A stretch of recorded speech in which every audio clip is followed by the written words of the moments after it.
وفعلا الله يصير الرواد كده عليه وضمك عليه إن قال أنت حق بدأته ودن كي قبضته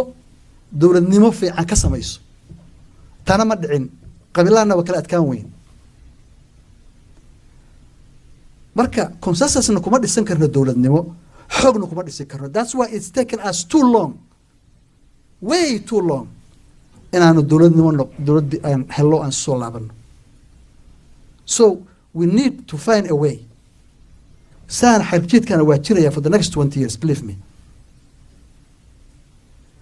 anuguna waxaan nahay Soomaalidu waa region Hanley dad bugis akhrideen Soomaalidu waa dad fiercely independent nomads xukun aan jeclayn in la xukumo marka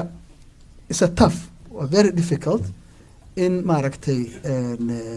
that's why midada kale dadku marka dhibaatadu ay muddo jirto laba xibaa dhacaya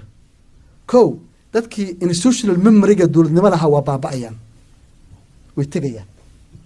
waxaa soo baxay marka dad aan hadda cunug dhashay 1991 maanta meequu jiraa 28 years old kii 10 sano jira waa 40 jir maanta dadkii marka institutional memory-ga lahaa oo dowladnimada fahamsanaa oo yaqaanay kusoo shaqeeyay the all gun ama way tageen dibadda aadeen ama waa dhinteen mar raba inaan pessimistic idinka dhigo laakiin waxaan rabaa in taabsiiyo reality-ga jirta waxay tahay maxaa dhacaya midda kale problemku marka uu bato when the problem festers too long marka muddo socdo the society becomes very rotten dadku way qurmaan runtii